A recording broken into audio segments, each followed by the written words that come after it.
Matapos ng mailantad ng amin ni Melania ang katotohanan tungkol sa anak ni Rosel at ni Chris, hindi mapakali sa Bea. Talaga namang sisiguraduhin niya kung totoo nga ba ang pinagsasabingan nitong si Melania. Palihim niyang kinuhanan ng mga sample para maisagawa na nga ang DNA test ng palihim. Maya-maya nga ay dumating na ang mga naturang hinihingi nga nitong si Bea at dito ay wala na siyang magagawa sa katotohanan na napakasakit. Bago pa man mapunta sa kanya ang naturang resulta, muntik na nga mabuksan ito ni Belle.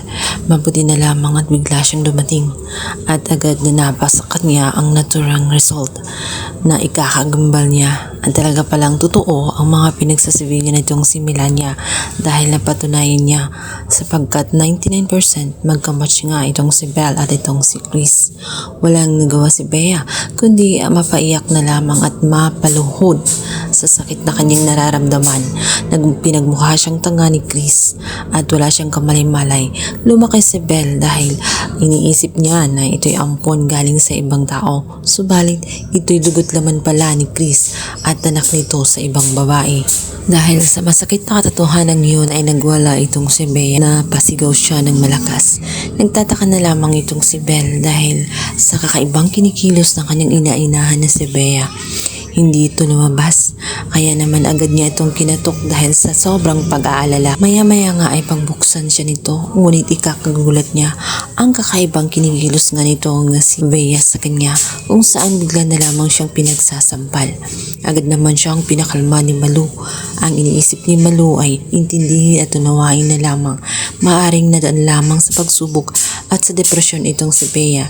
Hindi pa alam ni Malu na alam na nga ni Bea ang katotohanan tungkol sa pagkatao ni Belle. At dahil naman sa pag-aalala nga nitong si Malu, agad nang pinasok ang kanyang amo upang dalhan ng tubig at makakain dahil ilang oras na hindi pa rin lumalabas itong si Bea. Ngunit dito na nga ay mapagbalingan na siya ng galit nga nitong si Bea dahil nakita niya na maging itong si Malu ay sinungaling sapagkat ang loyalty ni Malu ay nananatili kay Chris.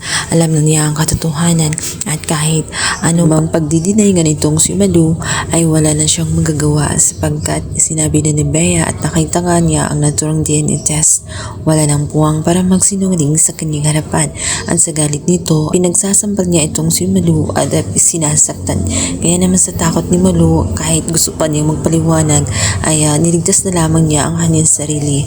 Mabuti na lamang nadulas nga itong si Bea ay kung hindi ay tiyak na machuchugi itong si Malu dahil sa galit nga nararamdaman itong si Bea.